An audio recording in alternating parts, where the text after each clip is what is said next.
GCC policy amongst themselves, I think, has become, the Arab Spring was a warning sign.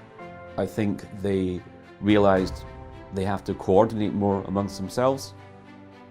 They need to make sure that there's no kind of internal danger coming, whether they perceive that as being from movements outside the region, like the Muslim Brotherhood, or from, in their view, from the Iranians being involved,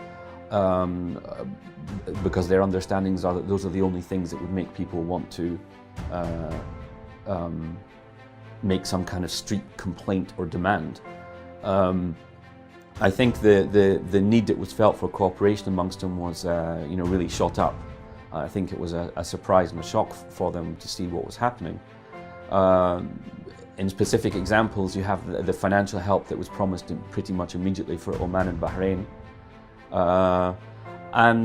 You have this conflict that emerged, as I was saying, between Qatar and the other countries over their support for the Muslim Brotherhood and movements connected to the Muslim Brotherhood.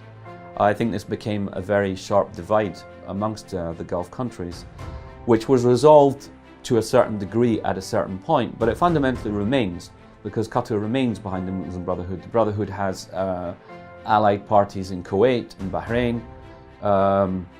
Whether Saudi Arabia remains so opposed to the group is not clear, because the danger of them in Egypt has essentially been removed. I think it was a huge danger for them in the Saudi view to have a Brotherhood government in Egypt, because even though in the kind of majority, let's say in within the Wahhabi religious establishment in Saudi Arabia, you don't fundamentally have this interest in taking the reins of government yourself in the way that the Brotherhood had in Egypt, but still it was a very, very tempting model. And while there are those amongst within Wahhabism who are interested in the Brotherhood model, there's no question, the Sahwa movement from the 1970s. And there are figures of that movement today who are still very strong and who became very popular in Saudi Arabia, like Salman al-Auda, during the early stages of the uprisings. But even beyond the Sahwa and the Muslim Brotherhood sympathizers within Wahhabism in Saudi Arabia, you still had a great interest in what was happening in Egypt. The fact you could have this Islamist movement, for all their ideological divides with the Muslim Brotherhood, they were still tempted by that model.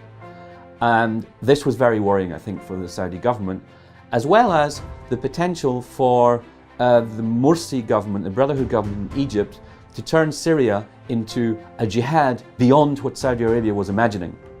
They were happy, as I say.